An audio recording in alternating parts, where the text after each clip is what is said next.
प्रिय विद्यार्थियों, पिछली कक्षा में अपन ने राजस्थान के भौतिक विभाग एवं भौतिक स्वरूप के अंदर पश्चिमी रेतीले मैदान के बारे में अपन ने पढ़ रहे थे, जिस पे अपन ने रेतीले शुष्क मैदान का विस्तार से अध्ययन किया। अब अपन इस कक्षा के अंदर अर्ध शुष्क मैदान के बारे में पढ़ेंगे। अर्ध शुष्क मैदान के बारे में अभी अपन डिटेल से पढ़ेंगे। तो अब ये दूसरा मानचित्र अपन देखें। जैसा कि मैंने पिछली क्लास में भी आपको बताया कि ये जो 50 सेंटीमीटर की समवर्षा रेखा है, ये पूर्वी राजस्थान और पश्चिमी राजस्थान को अलग करती है। तो अर्धशुष्क मैदान की भी पश्चिमी जो सीमा है, ये 50 सेंटीमीटर की समवर्षा रेखा है। इसके पूर्व में अरावली पर्वतमाला है और इसके पश्चिम में 25 से 25 सेंटीमीटर की समवर्षा रेखा है। 25 सेंटीमीटर समवर्षा रेखा से मतलब इस रेखा के इधर 25 सेंटीमीटर से कम बारिश होती है और इस रेखा के इधर 25 सेंटीमीटर से अधिक बारिश होती है। समवर्षा रेखा का मतलब होता है आइसो हाइट। आइसो हाइट मतलब जो ये रेखा आइसो हाइट लाइन जहाँ जहाँ से गुजरती है वहाँ पर जो लिखा हुआ है उतनी बारिश होती है। जैसे अगर ये लाइन मैंने लिखा है यहाँ पे 25 सेंटीमीटर, तो ये लाइन जहाँ जहाँ से गुजर रही है वहाँ पे 25 सेंटीमीटर बारिश होती है। इस रेखा के पश्चिम में 25 सेंटीमीटर से कम वर्षा होती है और इस रेखा के पूर्व में 25 सेंटीमीटर से अधिक वर्षा होती है। इसे समवर्षा रेखा कहते हैं। 25 सेंटीमीटर की समवर्षा रेखा और ये 50 सेंटीमीटर की समवर्षा रेखा। समवर्षा रेखा को इंग्लिश में कहते हैं आइसो हाइट। आइसो हाइट या समवर्षा रेखा से मतलब है जहाँ जहाँ से ये रेखा गुजरती है वहाँ पर 50 सेंटीमीटर वर्षा हो रही है, या जहाँ से ये 25 सेंटीमीटर वाली रेखा गुजर रही है वहाँ पे 25 सेंटीमीटर वर्षा होती है। समवर्षा रेखा या इंग्लिश में इसे आइसो हाइट कहते हैं। अब अपन बात करते हैं अर्धशुष्क मैदान की। तो ये अर्धशुष्क जो मैदान है ये अरावली पर्वतमाला के पश्चिम में स्थित है। पहले अपन ने मानचित्र में देखा था कि इधर अरावली पर्वतमाला है, तो अरावली पर्वतमाला के पश्चिम में स्थित है ये अर्धशुष्क मैदान और इसकी पूर्वी सीमा अरावली पर्वतमाला बनाती है और इसकी पश्चिमी सीमा 25 सेंटीमीटर की समवर्षा रेखा बनाती है। ये जो पूरा क्षेत्र है ये आंतरिक प्रवाह क्षेत्र है। आंतरिक प्रवाह क्षेत्र का मतलब है कि यहाँ की जो नदियाँ हैं यहीं पर उत्पन्न होती है और यहीं पे रेतीले मैदान में ही विलीन हो जाती हैं। यहीं पर उत्पन्न हुई और यहीं पर विलीन हो जाती हैं और ज़्यादातर जो नदियाँ हैं वो मौसमी नदियाँ हैं। केवल बारिश के मौसम में ही जिनमें पानी आता है या मौसमी नदियाँ कहलाती हैं और बाकी समय में यहाँ पे सूखा रहता है। तो ये पूरा की पूरा जो क्षेत्र है ये आंतरिक जल प्रवाह का क्षेत्र है। इसके उत्तर में घग्गर नदी इसकी उत्तरी सीमा बनाती है और ये जो पूरा जो क्षेत्र है ये 75,000 वर्ग किलोमीटर क्षेत्र पर फैला है। 75,000 वर्ग किलोमीटर क्षेत्र। जलवायु की दृष्टि से अगर अपन इस क्षेत्र को देखें तो ये शुष्क और अर्धशुष्क पाया जाता है। शुष्क जलवायु और अर्धशुष्क जलवायु का यहाँ पे मिश्रण पाया जाता है। वापस इस संपूर्ण क्षेत्र को 4 भागों में विभाजित किया गया है। लूनी बेसिन, नागौर उच्च प्रदेश, शेखावाटी प्रदेश और घग्गर प्रदेश। इधर देखिए मानचित्र में लूनी बेसिन, नागौर उच्च प्रदेश, शेखावाटी प्रदेश और घग्गर प्रदेश। अब अपन सबसे पहले लूनी बेसिन के बारे में पढ़ते हैं। लूनी बेसिन, ये लूनी बेसिन इसे इसलिए कहते हैं कि यहाँ की जो महत्वपूर्ण नदी है, ये जो आप देख रहे हैं, ये जो मैंने काली लाइन यहाँ से कर रखी है, ये लूनी नदी है। ये अरावली के पश्चिम से निकलती है और इधर कच्छ के रन में ये चली जाती है। तो यहाँ की प्रमुख नदी है लूनी नदी, लेकिन ये भी मौसमी नदी है। केवल बारिश के दिनों में इसमें पानी रहता है, लेकिन ये पश्चिमी राजस्थान की प्रमुख नदी है। लूनी नदी जो है पश्चिमी राजस्थान की प्रमुख नदी है।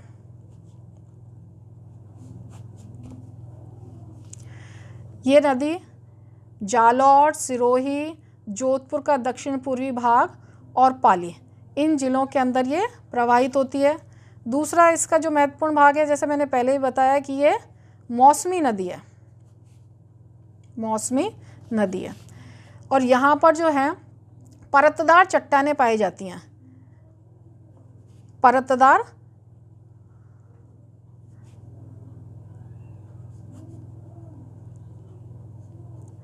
इस क्षेत्र के अंदर, हालांकि नदी है लेकिन इस क्षेत्र के अंदर वायु अपर्दन ही सर्वाधिक पाया जाता है। नदी अपर्दन तो यहाँ नगण्य। अपर्दन के बारे में फर्स्ट ईयर के अंदर आपने पढ़ा होगा कि नदी अपर्दन, जलीय अपर्दन या वायु अपर्दन। तो इस पूरे क्षेत्र में वायु अपर्दन ही सर्वाधिक मात्रा में पाया जाता है, वायु अपर्दन।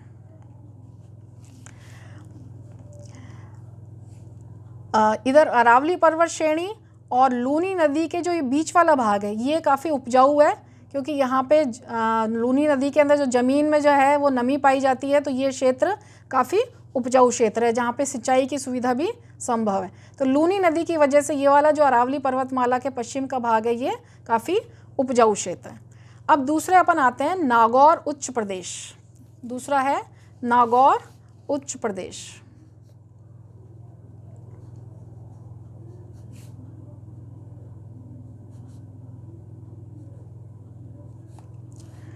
नागौर उच्च प्रदेश है, ये लूनी नदी के उत्तर में फैला हुआ है और शेखावटी प्रदेश के दक्षिण में। लूनी नदी के उत्तर में और शेखावटी प्रदेश के दक्षिण में। इसकी समुद्र तल से जो ऊंचाई है वो 300 से 500 मीटर। समुद्र तल से जो ऊंचाई है वो 300 से 500 मीटर ये ऊंचा क्षेत्र है। यहाँ पर कई नमकीन पानी की झीलें हैं, जैसे सांभर, डीडवाना, कुचामन।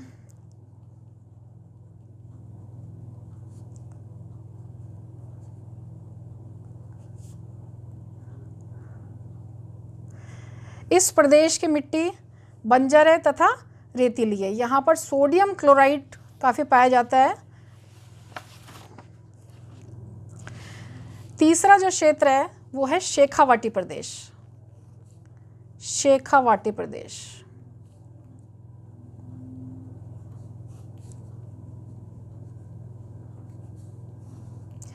शेखावाटी प्रदेश की क्षेत्र की ऊंचाई समुद्र तल से ये 450 मीटर ऊंचा है। शेखावाटी प्रदेश में चूरू, झुंझुनू और सीकर तथा कुछ भाग नागौर का सम्मिलित है। इसकी जो पूर्वी सीमा है, ये इधर पूर्वी सीमा अरावली पर्वतमाला और इसकी उत्तरी सीमा घग्गर नदी के द्वारा निर्धारित है तथा पश्चिमी सीमा ये 25 सेंटीमीटर की समवर्षा रेखा और दक्षिणी सीमा ये नागौर उच्च प्रदेश। तो इस तरह से अपन देखें, पूर्व के अंदर अरावली पर्वतमाला या 50 सेंटीमीटर की समवर्षा रेखा, पश्चिम में 25 सेंटीमीटर की समवर्षा रेखा, उत्तर में घग्गर प्रदेश और दक्षिण में नागौरी उच्च प्रदेश है। ये पूरा प्रदेश बालू का स्तूपों का मैदान है। यहाँ पे बालू का स्तूप पाए जाते हैं। ये भी आंतरिक जल प्रवाह का क्षेत्र है। ये पूरा की पूरा शुष्क जो प्रदेश है ये आंतरिक प्रवाह का क्षेत्र है। यहाँ पर कच्चे व पक्के कुएं पाए जाते हैं। इन कुओं को यहाँ पे जोहड़ या नाड़ा, जोहड़ या नाड़ा कहते हैं।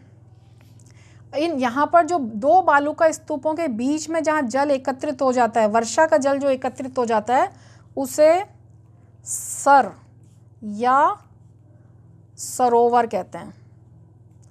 जहाँ वर्षा का जल एकत्रित हो जाता है। शेखावाटी प्रदेश में केवल कांतली एक नदी है जो मौसमी नदी है, जो चूरू जिले में प्रवेश करते ही लुप्त हो जाती है और बालू का स्तूपों में ये इसका जल विलीन हो जाता है या वहाँ पे ये विलुप्त हो जाती है। अब चौथा है अपना घग्गर प्रदेश। चौथा है घग्गर प्रदेश।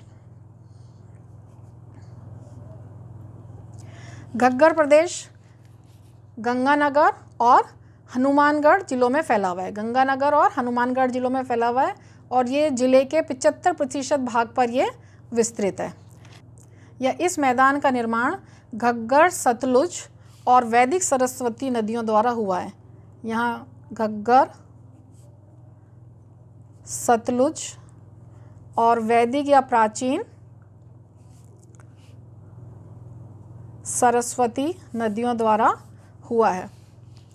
ये सभी नदियाँ हिमालय से निकलकर क्वाटरनरी कल्प में, क्वाटरनरी कल्प मतलब 2.6 मिलियन वर्ष पूर्व यहाँ से प्रवाहित होती थी, लेकिन कालांतर में जलवायु परिवर्तन के कारण ये शुष्क जलवायु प्रदेश में परिवर्तित हो गया और ये नदियाँ सब लुप्त हो गई। घग्गर भी एक मृत नदी है और जो कि वैदिक सरस्वती की सहायक नदी रही है।